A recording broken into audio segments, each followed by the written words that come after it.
page 68 en bas, qui est Arba Minim Emprinat Arba Otiot Hashem.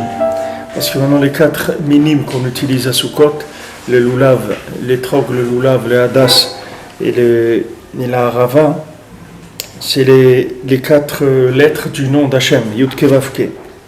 Shem Prinat Tanta, qui sont les Tanta, c'est quoi? C'est les Ta'amim, les Nekudot, les Tagim et les Otiot. C'est-à-dire dans une lettre de la Torah, il y a 4 dimensions dans la lettre elle-même. Une lettre de la Torah, c'est pas comme une lettre. Si vous prenez en français le A c'est un A. Il est ou majuscule ou minuscule, c'est tout, mais c'est un A, c'est tout, il n'y a pas plus loin. En Lashon HaKodesh, chaque lettre, elle a 4 dimensions. Elle est pas que la lettre. Il y a la lettre, il y a la ponctuation de la lettre, il y a le chant de la lettre, et il y a la couronne de la lettre. Donc elle a 4 niveaux dans la lettre. C'est-à-dire que la lettre, c'est pas que la lettre. La lettre, elle a aussi sa voyelle qui vient, elle a aussi son nigun, elle a aussi le chant, elle a aussi la couronne. Donc ça s'appelle Tanta. Tanta, c'est-à-dire ça Ta'amim, Nekudot, Tagim, Otiot. Il y a 4 niveaux, qui sont les 4 lettres du Shem Havaya, du Shem Hashem. Que grâce maintenant à ces 4 niveaux qui sont le nom d'Hachem, alors avec le nom d'Hachem, on amène du positif dans les lettres. D'accord? Et à Otiot, à l'aider à Avalim Kedoshim, grâce aux souffles qui sont divins. Qui karatikun shemamshichim mishoresh haotiyot venekudot shem arba otiyot Hashem. Shesham shoresh kol hatanta. Parce que le quart du tikkun de la réparation, on l'amène de l'origine des lettres et des voyelles qui sont les 4 lettres du nom d'Hachem, qui sont l'origine de toutes les tantas, c'est-à-dire de tout ce qui est ta'amim, nekudot, tagim et otiot. Donc on a le Shem Hashem, c'est lui l'origine des lettres. Vous voyez l'alphabet qu'on a, comment c'est un alphabet, comment il est kadosh, comment l'hébreu c'est une langue qui est sainte. C'est-à-dire comment l'alphabet hébraïque c'est quelque chose de saint, de kadosh, parce que c'est le nom d'Hachem, l'origine des lettres, c'est Yud Ke Vav Ke. C'est ça l'origine de chaque lettre. Chaque lettre que vous prenez dans la lèvre bête, son origine, et elle reçoit des Yud Ke Vav Ke, parce qu'elle a 4 dimensions. Et ces 4 dimensions, c'est le nom d'Hachem. C'est de là où elle reçoit toute la vitalité. Toute sa vitalité, la lettre, elle reçoit du nom d'Hachem. Maintenant, par le fait qu'il y a 4 minim kedoshim, qu'il y a 4 maintenant, qu'il y a 4 espèces qu'on utilise à Sukkot, qui sont l'étrog, le lulav, la myrte et les feuilles de sol. Alors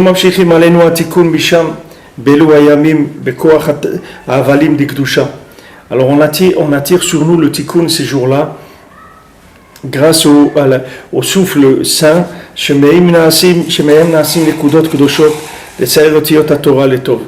que grâce maintenant à ces souffles de Kedusha, alors on va pouvoir attirer des points positifs dans les lettres de manière à dessiner les lettres de façon positive. Donc maintenant on voit comment Akadosh Baruch Hu, il a chesed, quel chesed il fait avec nous, qui nous donne des moyens de changer notre vie, de positiver notre vie. C'est-à-dire que quand il nous donne la mitzvah des Arba Minim, c'est un chesed qu'Hachem il nous donne, parce qu'Hachem il nous fait découvrir dans le monde des éléments et des moments qui sont propices pour qu'avec ces éléments-là on puisse améliorer notre vie, on puisse changer notre vie grâce à ces éléments-là. Puisque maintenant ces 4 éléments, c'est les 4 éléments du nom d'Hachem. Et le nom d'Hachem, c'est lui qui donne le mouvement dans les lettres. C'est-à-dire que maintenant, comment une lettre, elle est ponctuée, comment une lettre, elle a un ta'am, c'est-à-dire un chant, comment une lettre, elle a des couronnes dessus, c'est le nom d'Hachem, c'est les 4 dimensions de la lettre. D'accord? Maintenant, pour permettre à la Kedusha de ces 4 dimensions de la lettre, de rentrer dans la lettre, de mettre cette lettre en position positive pour nous, alors que Baruch Hu nous a donné cette mitzvah des Arba Minim. Ces Arba Minim là, c'est eux qui vont tirer la Kedusha dans les lettres. C'est grâce à cette mitzvah des Arba Minim qu'on va pouvoir amener dans chaque lettre ces 4 dimensions du nom d'Hachem. Maintenant, du moment où les noms d'Hachem, il va être dans les lettres, alors automatiquement elles vont s'assembler positivement. Les lettres vont s'assembler positivement, et ça va nous changer notre vie complètement. Quand les lettres vont s'assembler positivement, alors elle va changer. Il y a toute une Torah où Rabbeinu il parle du Nyan du vidouille devant le Talmid Chacham, que quelqu'un il doit venir devant le tzaddik et il doit avouer ses fautes devant le tzaddik, parce que c'est écrit que Kol avonotav hakokim ha'alatz motav, c'est-à-dire que toutes les avérotes de quelqu'un, elles sont gravées sur ses os. C'est-à-dire que maintenant, quand quelqu'un il fait une avéra, alors il grave sur ses os les avérotes qu'il a faites. Alors maintenant, il faut arriver à changer ces écritures-là, à les effacer et à mettre des écritures positives. Alors maintenant, quand on fait cette mitzvah-là, des arba minim, alors c'est un moment où on peut positiver complètement les lettres de notre vie. On peut commencer à changer complètement l'interprétation de notre vie.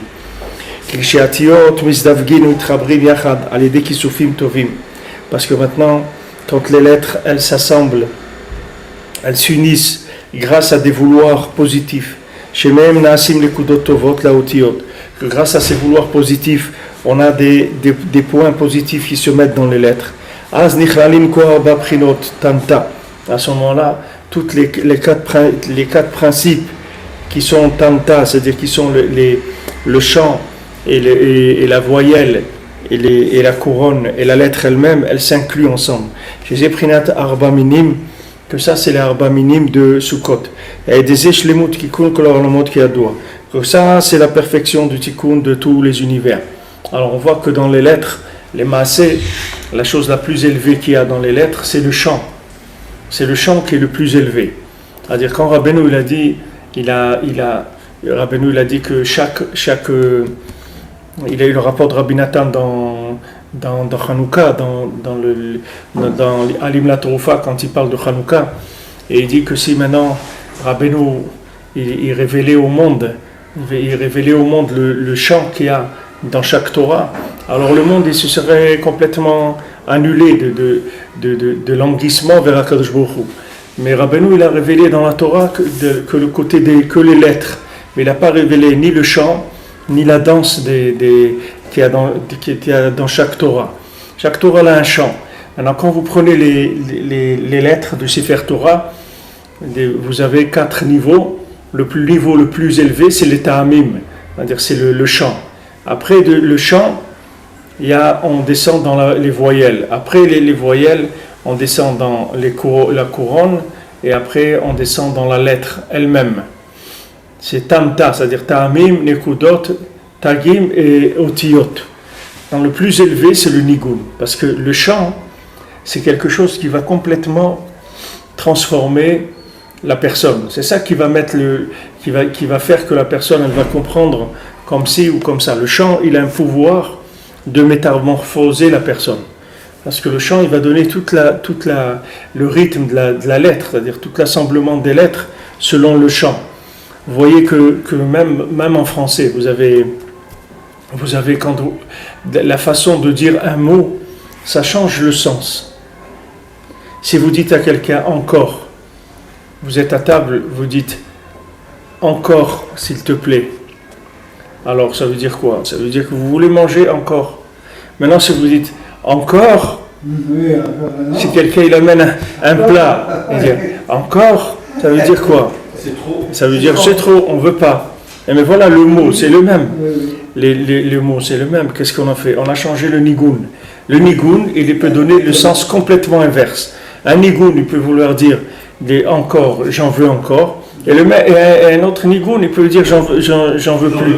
On a utilisé le même mot, on n'a pas changé. Donc vous voyez que le mot, il est dominé par le chant. C'est-à-dire que le chant, il peut complètement inverser le sens du mot. Complètement l'inverser. Ça, c'est dans une langue où le chant, il est laissé complètement à l'appréciation de l'individu. C'est-à-dire que maintenant, le chant du mot, c'est les individus qui les ont mis, qui ont mis tout le principe du chant dans le langage, dans les 70 langues. Mais dans le Lashon HaKodesh, le chant, il est kadosh, c'est-à-dire c'est pas un chant qui a été mis en place par les gens. C'est un chant que Hachem il a donné avec la Torah. C'est-à-dire avec la Torah, il y a un chant dans chaque mot. Chaque mot, il a dessus une note de musique. Il vient pas comme ça le mot. Il a une note de musique dessus. La lettre est là-dessus. Au-dessus de la lettre, il y a une note de musique. Cette note de musique, c'est elle qui va donner tout le rythme, tout le sens du mot. Tout le tov qu'il y a dans le mot, il va sortir avec la musique. C'est pour ça que la musique, c'est la plus grande chokhma qu'il y a dans le monde. La plus grande chokhma qu'il y a dans le monde, c'est la musique, Rabbeinu dit. C'est la chose la plus élevée qu'il y a dans le monde. Parce que la musique, tu peux dominer toute l'humanité. Tu vois les grands mouvements qu'il y a eu dans le monde, les Beatles, des choses comme ça, ils ont changé complètement la vie du monde. Et avec quoi? Avec la musique, c'est tout. Maintenant, c'est pas eux-mêmes qui s'appellent comme ça ou c'est quelqu'un d'autre. C'est qu'Hachem, à un moment, il a envoyé dans le monde ça pour que le monde y change comme il devait changer. Et eux, ils ont été les gens chez qui c'est tombé chez eux. Ils ont été les médiateurs, ils ont été le Kéli, les interprètes. Les précurseurs, voilà, ils ont fait ça. Comme ils ont dit, ils ont dit qu'ils ont été plus populaires que l'acrobate, que les trucs ils ont dit on est plus populaire que lui. C'est-à-dire que voilà, ils avaient vraiment conscience d'être un pouvoir dans le monde. C'est-à-dire la musique c'est un pouvoir. Rabbi nous dit que la musique c'est la sphira de Malchut, c'est le pouvoir. C'est le pouvoir d'application dans le monde. Ça vient des Lévi'im dans le Beth Amikdash, qui avait le chant. Et les Lévi'im, c'était les gens qui étaient responsables de l'application. C'est-à-dire c'est toute l'application de la loi, l'application du pouvoir d'Hachem. Il se fait à travers la musique. La musique, c'est la chose la plus puissante qu'il y a dans la lettre.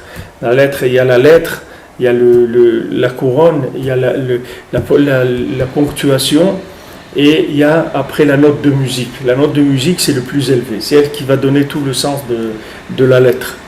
Donc la musique, c'est la chose qui va dominer le monde. C'est-à-dire que quand il y a de la musique, il n'y a plus de réflexion, il n'y a plus rien. La personne, elle est emportée complètement par la musique. Parce que la musique, c'est un pouvoir très très fort sur l'individu. Maintenant, dans les lettres de la Torah, c'est la musique qui est le plus élevée. Quand on a dit qu'il faut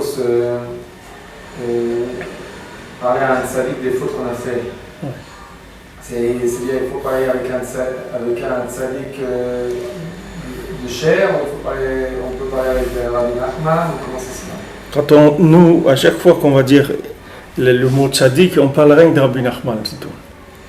C'est-à-dire que quand on dit le tzaddik, ça veut dire Rabbi Nachman. Parce qu'on parle du tzaddik de la génération. Le tzaddik qui est le pilier de la génération, celui qui tient toute la génération. Quand on dit qu'il faut faire devant lui, alors on est nos règles de dire à Ouman, sur le kever de Rabbi Nachman, là-bas on fait vidouille. Si maintenant quelqu'un il n'a pas, il y en a qui faisaient devant le Likutei Moharan, c'est-à-dire qu'il sache qu'il est devant Rabbi Nachman et qu'il lui dise un petit peu ses fautes. C'est un travail qui est en plus de l'Hedbo des doutes. Ça n'a rien à voir avec l'Hedbo des doutes, ça c'est vidouille, c'est une de vidouille. Mais dans l'Hedbo des doutes, il y a le vidouille aussi, c'est-à-dire c'est une partie qui peut faire partie de l'Hedbo des doutes. Mais le vidouille, c'est quelque chose de technique. C'est quelque chose qu'on fait avant Rosh Hashanah, avant Yom Kippour. On fait le vidouille. C'est ça de douce, il faut se dire, on dit voilà, Rabbi Nachman, j'ai fait ça, j'ai fauté comme ça, j'ai fauté comme ça. Et lui, comment il nous a appris ça, Rabbi Nachman, qu'une fois qu'on dit par rapport, pour pas que ça nous bloque, par exemple, moi maintenant j'ai réfléchi à ça. Je dis à Rabbi Nachman, regarde, j'ai fauté comme ça, j'ai fauté comme ça. Ouais. Mais j'ai plus dans ma tête que normalement je devrais dire ça à Dieu, j'ai fauté comme ci, j'ai fauté comme ça. Comment il nous explique ça, Rabbi Nachman, pour qu'on puisse comprendre, pour que je puisse comprendre moi, par rapport à moi, au niveau de ne pas se faire. Il y a des gens qui sont dans un pays, quand tu vas au tribunal, tu as des juges dans le tribunal. Tu n'es pas en train de parler devant le président de la République. Tu es en train de parler devant un tribunal. Les tribunaux, ils sont faits pour faire appliquer la loi. Parce que maintenant, pourquoi tu viens devant le tzaddik et tu vas faire vidouille devant le tzaddik? Parce que tout celui qui souffre le plus de tes avérotes dans le monde, c'est le tzaddik. Parce que chaque fois que quelqu'un fait une avéra, il empêche le tzaddik de faire ce qu'il a à faire. C'est-à-dire le tzaddik, lui, il est en train de réparer le monde, il est en train de donner sa vie pour réparer le monde. Quand quelqu'un fait des avérotes, il empêche le tzaddik de faire ce qu'il a à faire. Alors Béhémet, le tzaddik, lui, il reçoit les conséquences de toutes les avérotes du Ham Israël. Et des fois, les avérotes du Ham Israël, elles sont tellement fortes qu'elles empêchent le tzaddik de faire ce qu'il a à faire.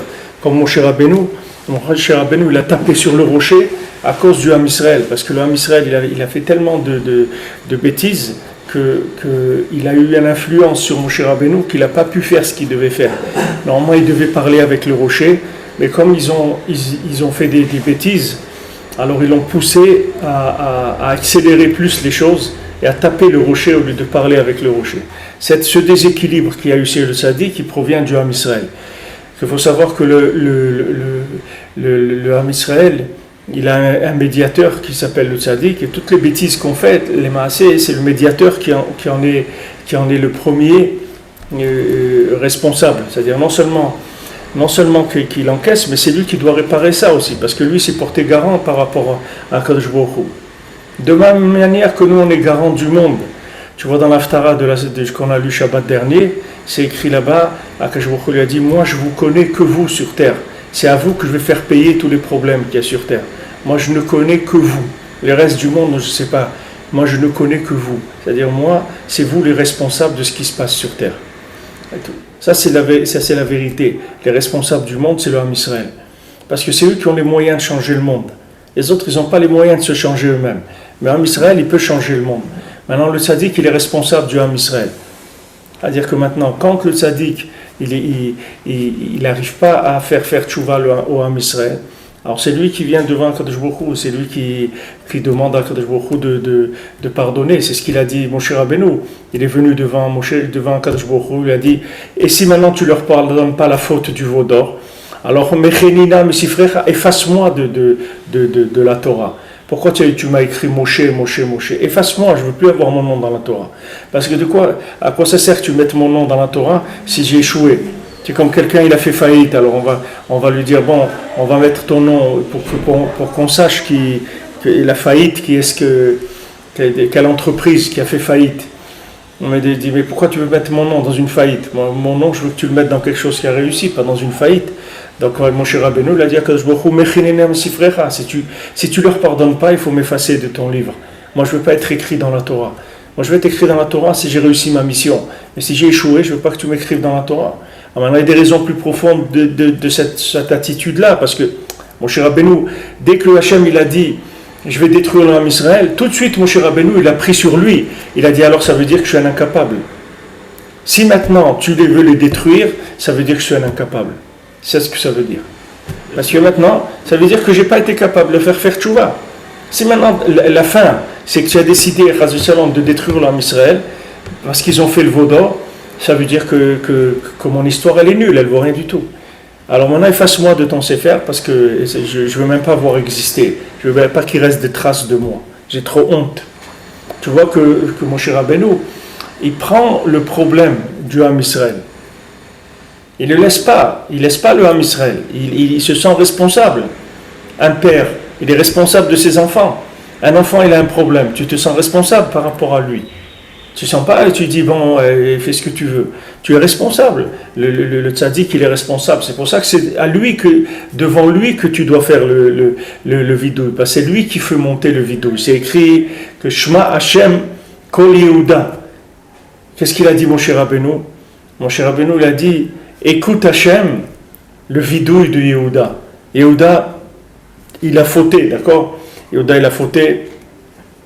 Et maintenant, c'est écrit que ses ossements, ils tournaient dans la tombe. C'est-à-dire que Yehuda, il n'avait pas de tranquillité dans sa tombe. Jusqu'à que Moshe Rabbeinu est venu, et il a dit à Kadosh Baruch Hu, Shema Hachem Kol Yehuda. Écoute Hachem, le vidouille qu'il a fait Yehuda, qu'il est venu et qu'il a parlé devant toi, écoute-le, à ce moment-là, Hachem, il a accepté le vidouille de Yehuda. Parce que même quand tu vas faire vidouille devant Hachem, il faut qu'il y ait quelqu'un qui l'amène ton vidouille. Parce qu'Hachem, il est un responsable déjà de l'humanité. Hachem, il a sur qui? C'est comme si tu es un garant. D'accord? Tu prends un prêt, tu es un garant. Maintenant, si tu ne rembourses pas le prêt, les gens ne vont pas venir te voir. Toi, maintenant, tu dois virer tous les mois, tu dois payer 500. Ok? Maintenant, tu ne payes pas 1 mois, 2 mois, 3 mois. Ils ne vont pas venir te chercher. Et qu'est-ce qu'ils vont aller chercher? Ils vont aller chercher le garant, oui. Parce que le garant, c'est lui qui va assumer le remboursement du paiement. Et c'est comme ça que ça marche. Maintenant, il y a des tzadikim qui sont les garants de l'humanité. Hachem, il dit, bon, moi je vois le monde tel qu'il est, ça ne m'intéresse pas de continuer. Avec ces gens-là, je n'ai pas besoin de continuer. Des gens Hachem, pourquoi il va continuer le monde? Prends maintenant, tu as combien d'habitants sur Terre? 4 milliards? 5 milliards? 4, je ne sais pas combien, ok? Maintenant, disons, il y a 5 milliards d'habitants sur Terre. Sur ces 5 milliards d'habitants, combien d'individus correspondent au projet de l'humanité? Surtout ces gens-là. Tu prends 1 million disons, sur Terre. Il y a 1 million de gens qui sont proches de la vérité. C'est-à-dire qui sont mamash proches. Mais à Paris, il y a un groupe de Noachid. C'est un groupe de gens qui sont des Bnei Noach et qui sont chômeurs les mitzvot de Bnei Noach. Ils ont un groupe et puis ils cherchent du chizouk dans Breslev, dans tous les mouvements. Ils ont des questions et tout, ils veulent comprendre des gens. Voilà, c'est un groupe de gens. Comme c'est écrit là-bas, ils le rapportent, ils ont un site internet, un blog et tout. Ils le rapportent là-bas, le Rambam, il dit que celui dans les nations qui garde les 7 mitzvot des Bnei Noach, alors il s'appelle juste des nations, et il a chelek l'olam haba, il a part au monde futur, comme le Ham Israël, parce qu'il s'appelle juste des nations, d'accord?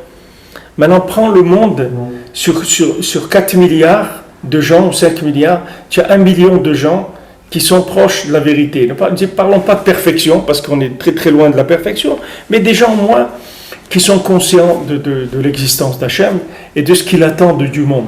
Alors il y a les Noachid, il y a les gens qui gardent les 7 mitzvot mais noirs ou qui veulent les garder, et l'Am Israël qui garde les 613 mitzvot ou qui veulent garder les 613 mitzvot. Donc tu prends tous ces gens-là confondus, tu ne dois même pas arriver à 1 million de gens, tous ces gens-là. Peut-être 1 million, ou peut-être 2 millions. C'est quoi dans le monde? C'est rien du tout. Donc Hachem, maintenant, pourquoi tu veux qu'il entretienne le monde? Pourquoi tu veux qu'Hachem il entretienne cette... Ça y est, tu prends une entreprise, une entreprise. Tu vois que quelqu'un il fait tourner l'entreprise, tu vois que tous les mois, il perd de l'argent.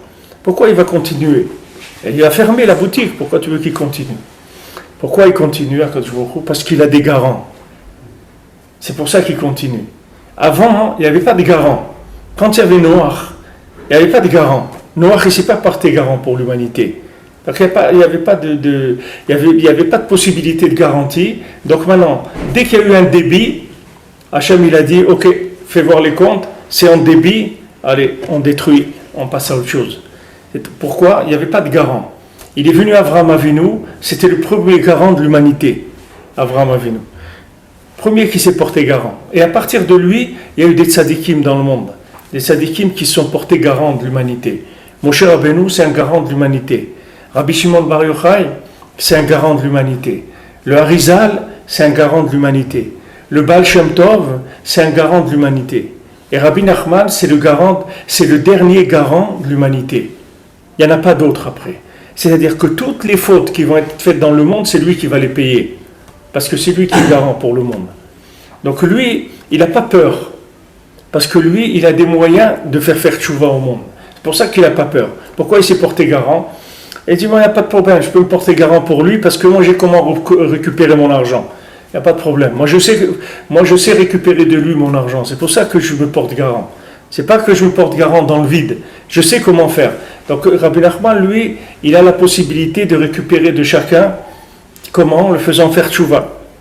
Parce qu'il sait comment faire tchouva à tout le monde. Même aux nations, Rabbi Nachman, il dit, j'ai pas un problème. Je peux faire tchouva à toutes les nations aussi. C'est pas un problème. Donc, lui, il vient, il se porte garant. Donc, quand il y a un garant, on va venir le voir, on va dire voilà, il y a un problème, voilà ce qu'ils ont fait, voilà ça, etc. Alors lui maintenant, à lui de faire jouer les garanties, à lui de calmer la rigueur, etc. C'est lui qui va le faire, parce que sauf, c'est lui qui est garant du monde. Il y a un massé du Baal Shem Tov qu'une fois, il y avait quelqu'un qui était très malade et il avait les os qui se cassaient. D'ailleurs, c'est sur ça que Rabbeinu après il a dit la Torah que les avérotes elles sont gravées sur les os. Il y avait quelqu'un, il avait ses os qui se cassaient. Et lui, il n'était pas du tout, c'était pas quelqu'un qui était du tout dans le chemin du Baal Shem Tov ni rien. Il faisait partie des gens qui n'étaient pas d'accord avec le Baal Shem Tov. Alors sa femme, elle a vu comme ça, elle lui a dit, écoute, il y a un tzaddik, le Baal Shem Tov et tout, et pourquoi tu veux pas aller le voir? Viens, on va le voir, etc. Et lui, il n'a pas voulu continuer son inyan, il ne voulait pas aller le voir. Alors après, sa femme, elle a vu que son mari ne voulait pas, elle a envoyé quelqu'un chez le Baal Shem Tov. Elle a dit, va aller demander une bracha pour mon mari au Baal Shem Tov. Alors le Baal Shem Tov lui a dit comme ça, il a dit, regarde, si maintenant il vient et il dit ses fautes devant moi, alors il va guérir. Et s'il ne vient pas dire ses fautes devant moi, alors il va mourir. Mais il lui a dit déjà à l'avance, il lui a dit, mais je sais qu'il ne va pas venir. Je sais déjà qu'il ne va pas venir et je sais qu'il va mourir de ça.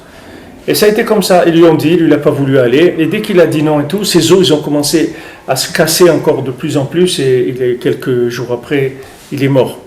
De ça, après Rabbeinu, il a parlé de ce lignan-là. Pourquoi? Parce que le tzaddik, il est garant. Maintenant, quand il est garant, c'est pas pour rien qu'il est garant. Tu peux pas venir, peux pas venir toi par rapport au créancier et venir toi-même parler avec le créancier et dire on va s'arranger et tout. Le créancier dit écoute, moi j'ai un garant, si tu as quelque chose, tu vois avec lui. Mais moi, c'est sur lui que je vais me retourner.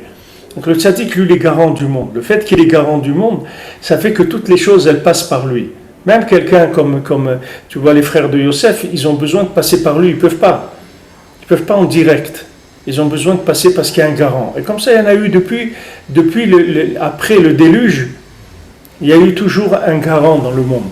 Il y en a toujours eu. Maintenant, le dernier garant de l'humanité, c'est Rabbi Nachman.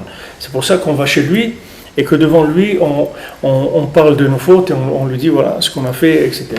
Le plus en détaillé possible pour que lui, il puisse remettre en place les lettres qui ont été inversées par notre comportement. Puisque maintenant, toute erreur dans toute avéra qui est faite, c'est un inversement de l'interprétation de la vie et après du comportement. Quand quelqu'un il se comporte de façon négative, de façon interdite, ça veut dire qu'il a mal agi, il a mal interprété, il n'a pas interprété les choses comme il fallait les interpréter. Il a cru que la vie c'était de jouer au football, ou la vie c'était de vendre de la drogue, ou la vie c'est n'importe quoi, chacun là où il a pu se perdre. Maintenant, cette interprétation de la vie, elle est fausse. Donc maintenant, qu'est-ce qu'elle a fait? Elle a faussé sa façon d'assembler les lettres.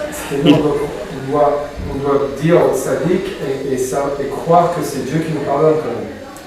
Il faut dire pas que le tzaddik c'est un intermédiaire, c'est pas lui qui va te pardonner les fautes. C'est Hachem. C'est juste du coup, c'est un intermédiaire face à Dieu pour que Dieu puisse nous pardonner. Ouais. C'est le tzaddik qui va plaider pour nous, c'est ça? Ouais. Le tzaddik qui va plaider pour nous parce que il est obligé de plaider pour toi parce que c'est lui qui va payer ta dette. Tu comprends? Sauf c'est lui qui va payer pour toi. Donc il a intérêt à te faire tchouva. Il va payer pour moi tant que je suis dans ce monde. Même dans le monde futur. Même dans le monde futur, il va payer pour Bien sûr, parce que c'est un garant. C'est un garant. Un garant, c'est pour l'éternité, c'est pas pour maintenant. Il est garant. Il est garant de la réparation du monde. Donc il va réparer le monde. Maintenant, si tu l'aides maintenant à ce qu'il puisse te réparer plus rapidement, plus facilement, alors ça va se faire de façon plus agréable et surtout que tu vas arriver là-bas dans le monde futur avec un certain kavod, avec un certain honneur. Quand c'est quelqu'un quand même qui a passé ce monde avec toutes les épreuves qui a résisté, etc. Tu vas arriver, tu vas avoir un honneur, tu vas être accueilli dans la gloire là-bas, dans le monde futur. On va te donner une place où tu vas comprendre Hachem, etc. Maintenant, si dans ce monde, la personne s'est laissée aller, Alors après, le tzaddik, il va s'occuper de lui, parce que le tzaddik, il s'occupe de tout le monde. Seulement, ça va prendre du temps. Ça va prendre du temps et des souffrances, et aussi il y a de la révolte. Il y a des gens, même là-bas, ils sont révoltés, c'est pas rien qu'ici. Il y a des gens, même après, qui sont morts, ils continuent à être énervés. C'est pas que quand ils sont vivants. Des gens, ils sont énervés vivants, et quand ils meurent, ils sont encore énervés. Contre Hachem, il y a des gens, ils sont dans le Gehinam, mais ils sont très énervés sur Hachem aussi. Même dans le Gehinam. Il n'y a pas et là-bas aussi, il y a une yante que la personne, elle va faire tchouva. Le tzaddik, il va l'aider à faire tchouva. Le tzaddik, c'est un garant pour les Neshamot Israël. Les garants des Neshamot Israël, de toute l'humanité. Le tzaddik, c'est un garant.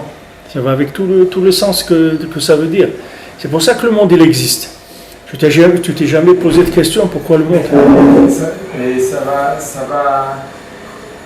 Des fois, quand j'allais par exemple, dans des Rabbi Meir ou un Kibbutz Tzadikim, on m'a dit prie, mais tu dis Bisrout à Tzadik que Dieu fasse ça et ça. Et là, comment ça s'arrange avec ça? Mais parce que là, tu pries pas. On ne parle pas de prier maintenant. Tu n'es pas en train de prier le Tzadik. Tu es en train de venir maintenant de faire une reconnaissance de dette devant le Tzadik. C'est pas une prière que tu fais. Quand tu viens, tu lui dis j'ai volé, c'est pas une prière. J'ai fait honte à celui-là, c'est pas une prière. J'ai frappé celui-là, c'est pas une prière que tu fais. Tu es en train de venir faire un bilan, un état des lieux. Tu vois où tu en es. C'est pas une prière que tu fais. C'est vrai, après quand tu vas te prier, tu vas prier par le srout du tzaddik. Tu vas prier Hachem par le srout du tzaddik. Mais quand tu vas venir faire maintenant un bilan de ce qui se passe avec toi, c'est pas une prière. C'est vraiment un bilan, il n'y a pas à demander. C'est pas une prière, c'est un bilan. Maintenant, tu peux demander au tzaddik de t'aider. Ça s'appelle pas une prière, c'est que tu lui demandes de t'aider. Comme si tu vas voir un rave ici vivant, que tu vas voir un rave qui est vivant ici, le rave de ta communauté, tu lui dis voilà, rave, j'ai un problème, etc. Mon fils, il n'arrête pas de frapper les enfants à l'école, je ne sais pas comment faire, etc. Alors il va te dire, voilà, faites comme ça, ou comme ça, ou comme ça. Ok. Donc tu vas le voir, tu lui demandes. Mais la même chose, Rabbi Nachman, il est là, tu peux lui demander ce que tu veux. Comme un rave, tu lui demandes quelque chose. Mais la prière, c'est Hachem.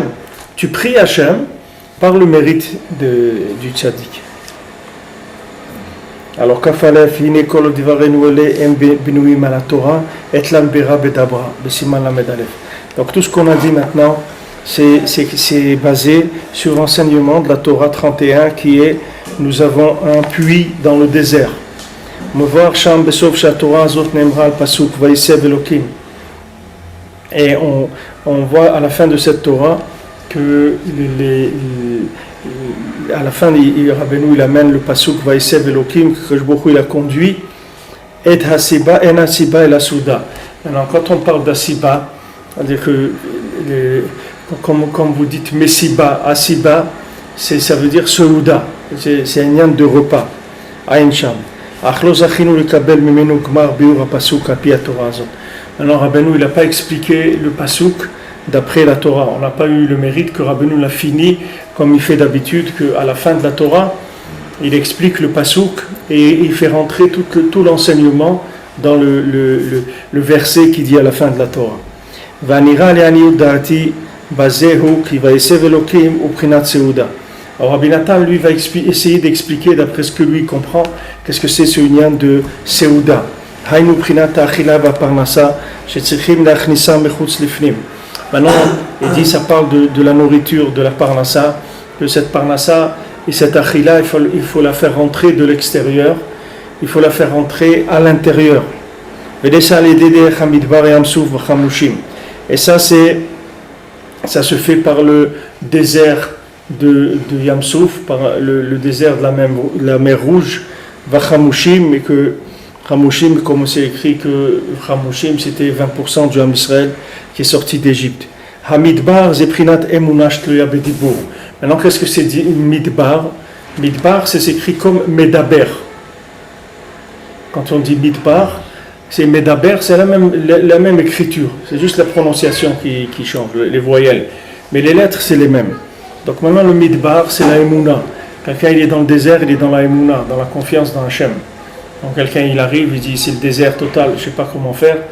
Il rentre dans la Emouna, dans Hachem. Ça c'est le dibour, ça dépend de la parole. Comme Shkata va donner au Mourenuzal, Rabbeinu il a dit il faut dire la Emouna avec la bouche.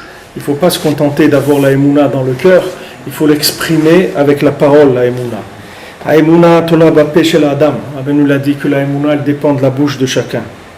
J'ai prinat yam souf, qui Emouna prinat adebo, prinat malchut, prinat yam. Parce que maintenant la Emouna, qui est la parole, qui est la malchut d'Hachem, ça c'est le principe de la mer. Chez Kola nechalim orchim le Torah qui adoua. Qu'est-ce que c'est la mer? Toutes les rivières, elles convergent vers l'océan. Tous les fleuves, tous les fleuves, ils vont vers la mer, d'accord? Dans l'homme, c'est la même chose. L'homme, il a une parole. Tout ce qu'il a à l'intérieur, ça va vers sa parole. Tout ce que quelqu'un il fait, tout ce que quelqu'un il pense, tout ça vient dans ses paroles. Si quelqu'un il sait écouter, quelqu'un d'autre, il va voir que l'autre personne va lui dire tout ce qu'elle a à l'intérieur. Il suffit de savoir l'écouter, c'est tout. Quelqu'un il veut faire une affaire avec quelqu'un, maintenant il ne sait pas s'il doit la faire ou pas.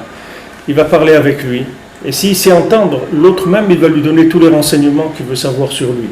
Parce que tout ce que l'homme il a à l'intérieur, ça sort dans sa bouche.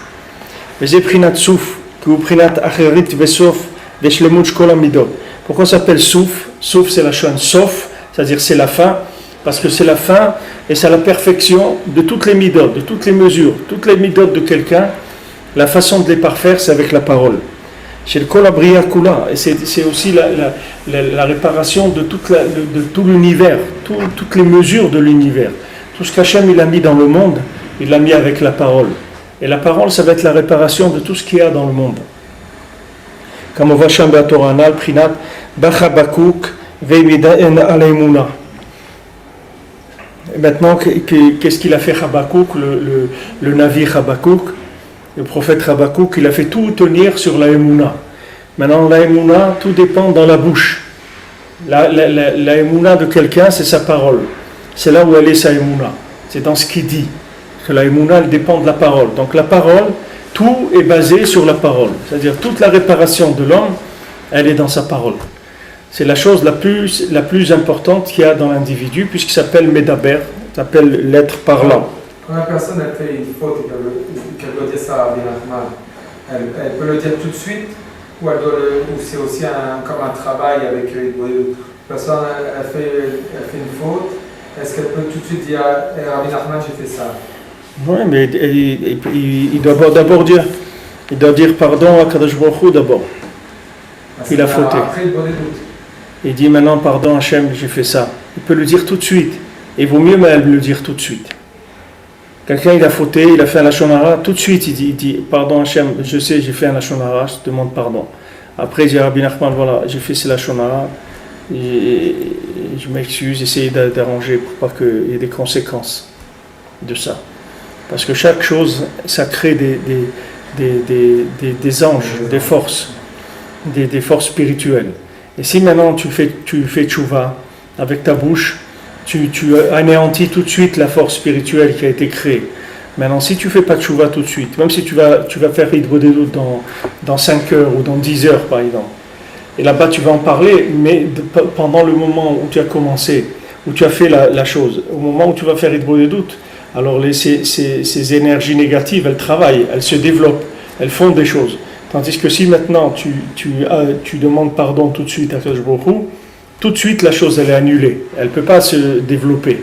Parce que du moment où ta parole, tu as reconnu avec ta parole avoir fauté, c'est ça le cœur de la tchouva. Et ça s'appelle faire tchouva. Tchouva, ça veut dire que maintenant, tchouva c'est une réponse, c'est-à-dire c'est ça la tchouva. Une réponse, ça veut dire que voilà, tu as répondu. Il y a eu une faute qui a été faite, tout de suite, tu as répondu avec ta parole. Tu as dit Hachem, voilà, ça c'est pas bien, ça c'est interdit, et je demande pardon, Béhémet, j'aimerais pas faire ça, je ne veux pas recommencer, mais qu'est-ce que je veux faire? La folie elle est là, et elle m'emporte, etc. Mais c'est pas, moi je veux te dire que moi je veux pas faire ça. Et après tu dis à Rabbi Nachman qui t'aide de réparer cette chose-là, pour qu'elle n'ait pas de suite, qu'il n'y a pas de suite. Et après les choses elles sont réglées, c'est fini, il n'y a pas de conséquences. Ça s'arrête tout de suite.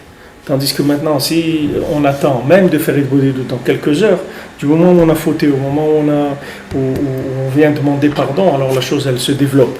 Elle peut faire déjà des choses et obtenir déjà des décrets, de shalom, ou des choses que tu aurais pu l'arrêter tout de suite. Il vaut mieux tout de suite se reprendre. Il ne faut pas attendre. Avec cette chose Hein? Pardon? De l'instant où on l'a fait et de l'instant où on va faire le Hitbodedut, même des heures après, on reste avec cette chose-là qui va se développer. Oui, c'est vrai. On reste avec. Elle nous gêne. Ça, c'est ce qu'on ressent. Mais il se passe des choses aussi, que les forces négatives, elles sont rapides. C'est-à-dire, elles vont tout de suite, dès qu'elles ont obtenu de quelqu'un une faute, alors tout de suite, elles vont essayer d'amener ça devant les tribunaux, etc., pour que ça aille vite, pour essayer de faire vite. Alors, dès que tu dis avec ta bouche, tu as annulé tout de suite tous les intermédiaires.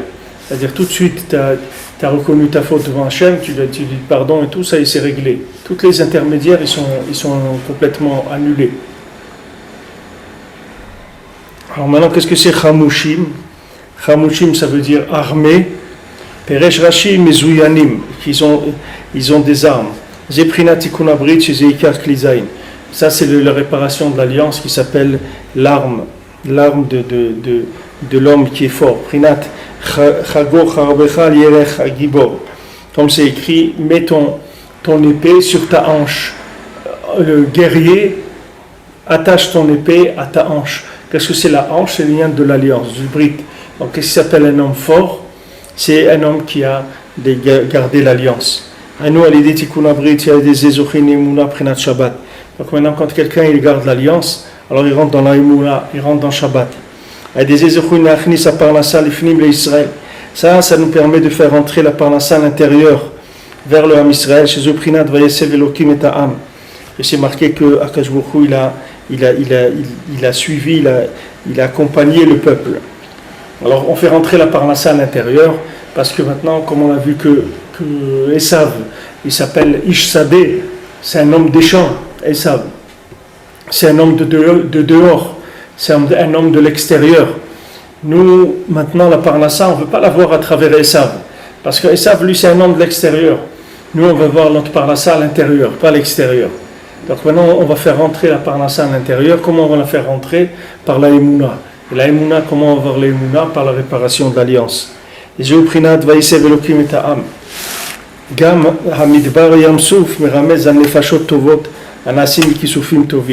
Maintenant, Yam Souf, la mer rouge, ça veut dire aussi, ça fait allusion aux âmes positives.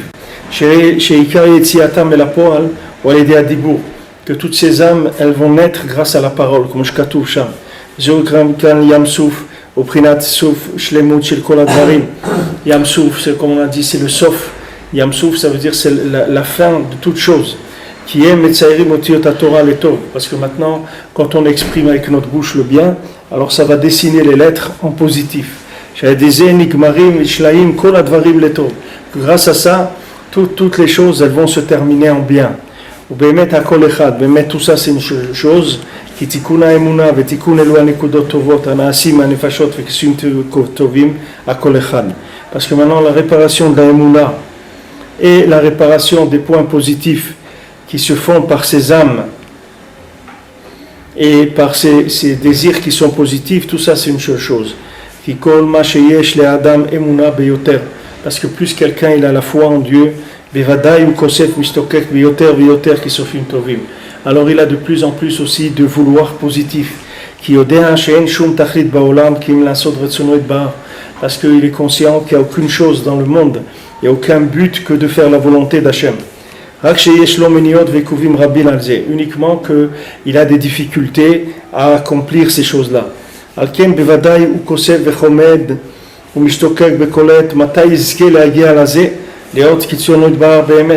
C'est sûr que tout le temps il est là en train d'attendre, en train de désirer quand est-ce que je vais pouvoir être comme Akadosh Baruch Hu, il attend ce qu'il attend de moi, d'être comme il le veut.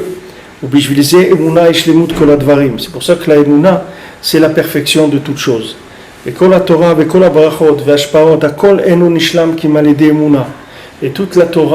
et toute l'abondance et toutes les bénédictions du monde, elles ne se finissent, elles ne se complètent que grâce à la Emouna. Je vais voir Sham Betrilat Torah Anal. Qu'elle est des Emouna, Shemshach, elle est des Koach Hatzadik, elle est des Tikkun Abrit. Parce que maintenant, grâce à la Emouna qui vient par la force du Tzadik, que lui s'appelle Shomer Abrit, qui garde l'alliance, elle est des Enasin Nefashot Rabot. Ça fait beaucoup d'âmes. Validé qui soufim tovim, chez Imprinat Nekudot Tovot, chez Bitsarim Autiat Torah Letov. Maintenant, grâce aux âmes multiples qui sont nées du vouloir positif, chez Asuperlot Tovot Baolam, ces âmes-là, elles vont permettre au monde de revenir vers le bien. Elles vont faire du bien dans le monde. Chez Zoikar Tikkun Shlemut que chez la Torah. Ça, c'est la réparation et la perfection de la Torah. Quand ils disent la brite, c'est le brite de la bouche et la brite ménard aussi. Ouais, c'est lié les deux. Tous les deux, ils sont liés. La parole avec l'alliance, c'est lié. Chez Zoikar Tikkun Shlemut chez la Torah, chez Kol Advarim chez Baolam, chez Bitnaagim et Kaimim Al Yada. Parce que maintenant, tout ce qui se passe dans le monde, tout se fait grâce à la Torah. C'est la Torah qui gère le monde. Maintenant, grâce au tikkun des kisufim tovim, c'est-à-dire que quelqu'un il va vouloir le bien, ça va réparer, ça va tout réparer, et tout dépend de ça, de la emuna. Qui est mashlim takmim akol, tout, ça répare tout. Par le fait que maintenant on va commencer à assembler les lettres de la Torah en bien. Avec ça, tout ce qui est écrit dans la Torah là-bas, c'est uni en une seule chose. C'est-à-dire, Rabbi Nathan, il a parlé maintenant des éléments de la Torah. Rabbeinu, il a rapporté dans cette Torah le Inyan de Tikkun Abrit, le Inyan de Emouna, avec le Inyan de Parnassa, avec le Inyan des Nefashot qu'on crée avec nos désirs positifs. Tout ça, c'est lié. Parce que le maasé du moment, si vous voulez que Esav, il est devenu Esav parce qu'il ne voulait pas parler, c'est tout. C'est pour ça qu'il est devenu Esav. Esav, c'est Yadaïm et Esav, c'était un homme d'action. Il voulait agir avec ses mains. Il ne voulait pas parler. Maintenant, Kol Yaakov, mais Yadaïm et Esav. Esav, lui, c'était un homme qui voulait manipuler la matière, agir dans le monde, etc. C'est un homme de l'extérieur. C'est un homme des champs, Esav. Maintenant, le fait que lui, il était à l'extérieur, s'il s'était regardé un petit peu, il aurait compris que sa réparation, elle dépend de Yaakov, que lui, il est à l'intérieur. Qu'est-ce qui s'est écrit pour Yaakov? Ishtam Yoshev Ohalim. Yaakov, c'était un homme simple, il était assis dans les tentes. Lui, il ne sortait pas, Yaakov, il était à l'intérieur. Parce que lui, il construit une maison pour Hachem, et il attire dans sa maison l'infini, dans sa maison. Les gens, ils pensent que quelqu'un qui va à l'extérieur, on dit à quelqu'un, mais sors un petit peu, sors, va t'aérer un petit peu, va voir un petit peu le monde. Mais ils ne savent pas que la personne qui est Yaakov, avec sa voix, il attire là où il est, l'infini, dans sa maison. Il n'a pas besoin de sortir. C'est le monde qui vient chez lui. Maintenant, lui, Esav, il n'a pas voulu s'attacher à Yaakov. Lui, il devait s'attacher à Yaakov, parce que Yaakov, il est à l'intérieur. Si maintenant lui, il serait attaché à Yaakov qui est à l'intérieur, alors tout ce qu'il aurait fait lui à l'extérieur, ça aurait été connecté avec l'intérieur. Donc ça aurait une dimension extraordinaire, puisque maintenant tout l'extérieur, qui est la matière, tout ce monde, il aurait été connecté à l'intérieur, ça aurait été extraordinaire. Mais maintenant Esav, il n'a pas voulu. D'accord? Esav, il a dit, soyons clairs, l'intérieur c'est l'intérieur, l'extérieur c'est l'extérieur. Moi, mon monde c'est l'extérieur. Alors maintenant, je vais à l'extérieur, je vais faire ma vie. Et toi, ton monde, c'est l'intérieur. Fais ce que tu veux à l'intérieur, etc. Ça, c'est ton problème. Mais moi, je veux être à l'extérieur, gérer l'extérieur. Alors maintenant, quand il a séparé l'intérieur et l'extérieur, c'est ça qui fait que la parnassa, tout ça dans le monde, elle est difficile. Parce qu'elle n'est pas liée avec l'intérieur. Si la parnassa, elle était liée avec l'intérieur, tout de suite, le monde entier le reparnassa très facilement. Parce que dans le système, comme il a été conçu, il y a parnassa pour tout le monde.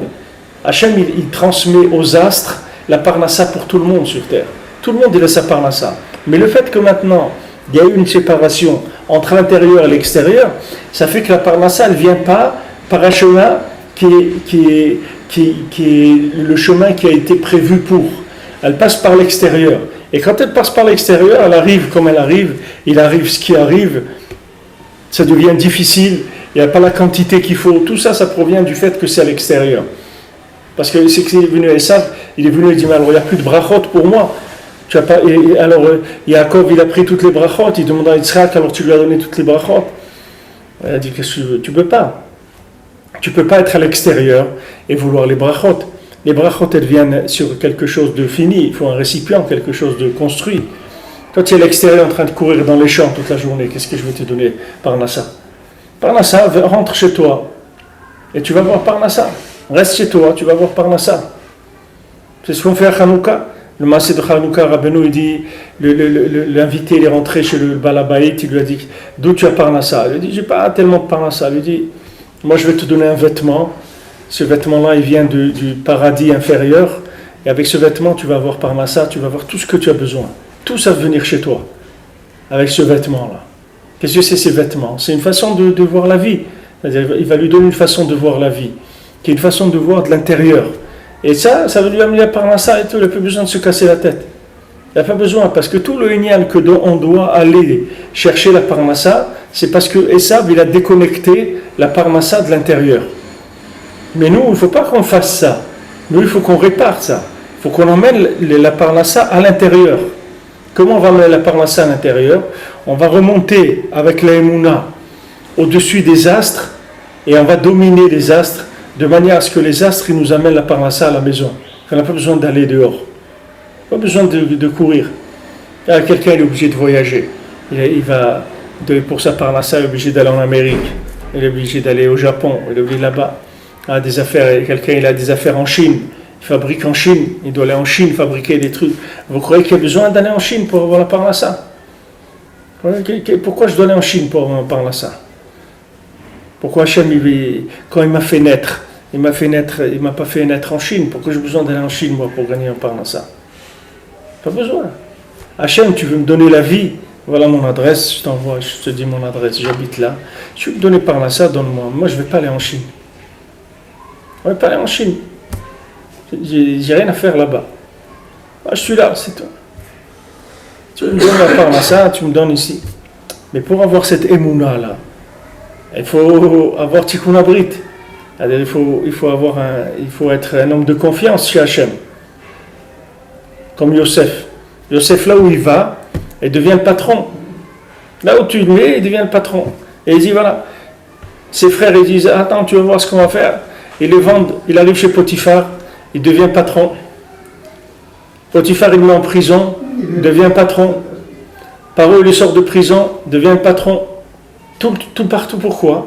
Parce que Yosef, Hachem, il est avec lui, parce que c'est Tikkun Abrit. Parce qu'il a l'alliance. Dans l'alliance, il est en accord avec Hachem. Il dit moi, je suis un homme de confiance avec Hachem. Hachem, il peut me faire confiance, moi je ne vais pas le trahir. Dans ce lien-là, c'est-à-dire dans l'alliance, il va être fidèle à Kadosh Baruch Hu. Du moment où il est fidèle à Kadosh Baruch Hu, sur la Parnassa, voilà, vous avez des gens qui sont en Sénouachid, là. Ils se sont rendus compte que si maintenant ils commencent à faire les trucs des mariages gays, des trucs comme ça, ils vont détruire le monde, les gens, avec ça. Parce que du moment où ils officialisent quelque chose comme ça, tout de suite, ils vont tomber dans la pauvreté. Vous allez voir, si ça se fait, vous allez voir tout de suite, ils vont tomber dans la pauvreté. Parce que dès qu'il y a cassure de l'alliance, tout de suite il y a la faim qui vient.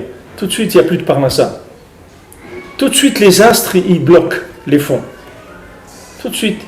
Ça y est, ça bloque. Comme il leur a dit ici, Bibi, il a dit si vous allez au truc et tout, vous allez faire des trucs tout seul, vous ne voulez pas faire avec nous, discuter, etc. Moi je vous bloque tout ce qu'on touche pour vous, les impôts, les trucs qu'on doit vous verser, c'est bloqué, c'est là. Fini. Tu vas faire ce que tu veux.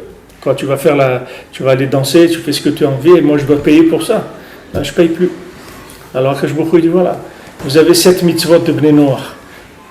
Si vous respectez ces 7 mitzvot de Bnei Noach, les astres, ils sont programmés pour la distribution, il n'y a aucun problème, vous recevrez tout ce que vous devez recevoir, la santé, la joie, la parnassa, tout.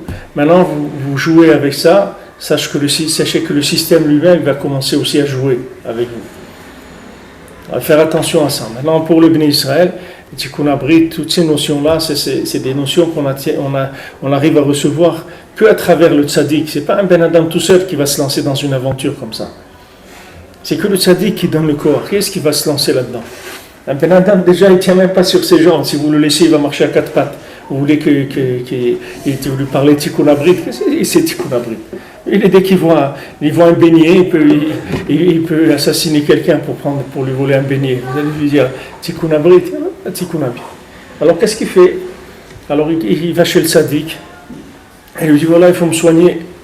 Monsieur le rabbin, il faut me soigner. Je ne suis pas bien, j'arrive pas, etc. Le tzaddik, lui, il lui amène Tikkun Abrit. Le tzaddik, il fait Tikkun Abrit, le tzaddik, il arrange tout. Donc, il faut de la patience, il faut de la confiance et de la patience. Avec ça, tout s'arrange.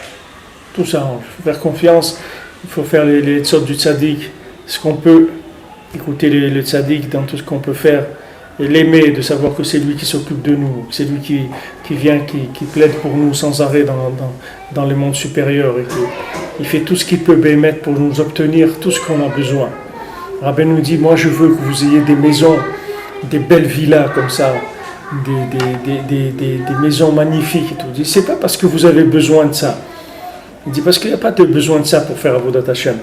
Mais je veux que le monde il sache que les gens qui font Avodat Hashem, alors ils reçoivent une vie, une belle vie, même matériellement. Ils ont tout ce qu'il faut. Et le tzaddik, même matériellement, il veut que les gens aient tout ce qu'il faut. Il prie pour ça, que chacun ait tout ce qu'il faut, même matériellement, qu'il soit dans l'aisance et tout, qu'il lui manque rien du tout. Le tzaddik, il veut ça, il prie pour ça. Il s'occupe de nous. Il faut de la patience et tout.